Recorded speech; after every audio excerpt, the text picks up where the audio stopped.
Bon, vous avez donc bien vos deux calques qui sont dans des objets dynamiques. On va redimensionner l'image. On va dire, tiens, je voudrais l'utiliser sur un site web. Je vais la redimensionner. Petite astuce pour choisir dynamiquement, hein, si vous n'avez pas déjà une idée de la dimension à laquelle vous voulez l'image sur le site, vous n'avez pas un endroit précis qui vous indique tiens, l'image doit faire 656 pixels sur 480. Donc vous décidez, vous avez le choix de décider à quelle taille elle va apparaître sur le site. Eh bien, on va le simuler dynamiquement dans Photoshop, dans ce cas-là. Menu fenêtre, navigation. Vous allez faire apparaître la palette navigation. Alors la palette navigation, elle permet de voir quelle est la partie, de visualiser quelle est la partie de l'image que je suis en train de regarder. Donc avec la barre d'espacement, je bouge l'image dans sa fenêtre. Et forcément, le petit rectangle rouge, si j'ai zoomé, si je ne vois qu'une partie de l'image, le petit rectangle rouge de la palette navigation m'indique quelle partie d'image je suis en train de voir. C'est surtout pratique quand on a des textures et plein de choses qui se ressemblent pour savoir où on est. La palette navigation peut s'agrandir. Si vous la mettez en haut à gauche et que vous prenez son bas à droite, elle est grande. À quoi ça sert? Eh bien, si vous avez un deuxième écran connecté à l'ordinateur, vous mettez la palette navigation dessus, par exemple. Et en permanence, elle va vous permettre de naviguer dans l'image en bougeant le petit carré directement dans la palette navigation. Mais agrandir la palette autant que ça sur un ordinateur qui n'a qu'un seul écran, ça n'a pas de sens, bien entendu.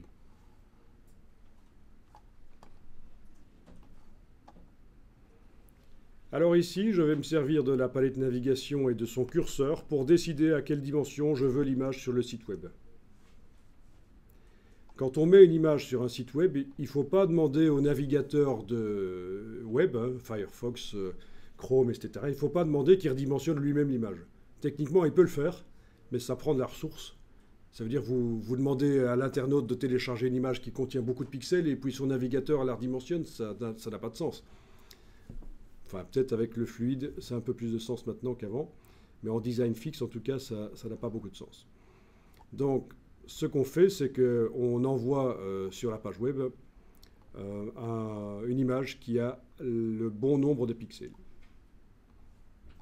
Peut-être pas si on est en design fluide, mais si on est en design fixe pour le site web, si vous faites aussi de la publication numérique pour tablette, là, la tablette, on connaît sa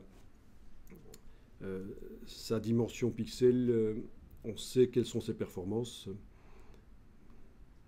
Voilà, vous jouez avec le curseur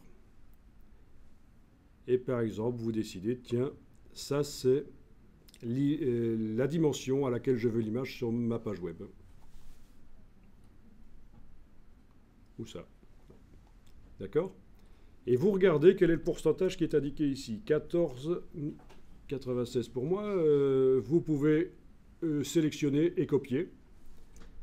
Vous sélectionnez 100%, juste le chiffre avant le signe %, et vous le copiez. CTRL-C. Et on va redimensionner l'image comme ça. Image, taille de l'image. Menu image, taille de l'image. Vous enclenchez le rééchantillonnage.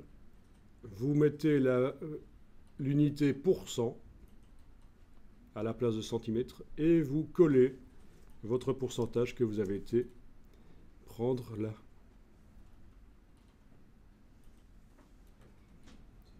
On va passer d'une image de 37 mégas dans mon cas à 0,8 mégas. Autrement dit, le nombre de pixels diminue. Voilà.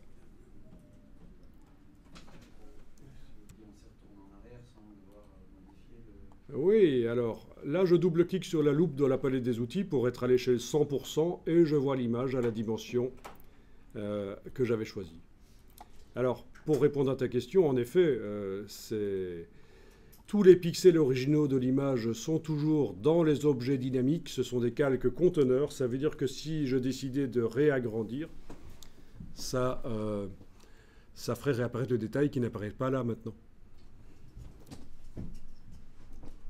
Là, par exemple, ça se voit clairement que la marque, il n'y a pas de détail. Si je décide à n'importe quel moment de faire image, taille de l'image et de l'agrandir à 500%, donc 25 fois plus de pixels, 5 fois 5, 25. Je zoome. On constate que les pixels originaux étaient toujours dans l'objet dynamique. C'est ça l'intérêt des objets dynamiques, ça conserve les choses même quand on redimensionne les images. Ok, mais là j'annule et je double-clique sur la loupe dans la palette des outils et vous avez votre image telle qu'elle va apparaître sur le site web. Et le filtre passe haut, sa valeur n'a pas changé et ça donne un truc peut-être un peu pourri. Parce que le réglage passe haut convenait pour une image avec beaucoup de pixels, mais pour une image avec peu de pixels, il va falloir double-cliquer dessus et modifier la valeur de rayon de manière à obtenir quelque chose de valable. Donc vous voyez, nombre de pixels différents dans l'image, le même filtre doit être remodifié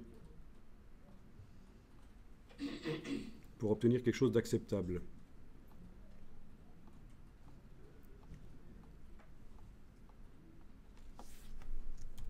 C'est subtil, hein.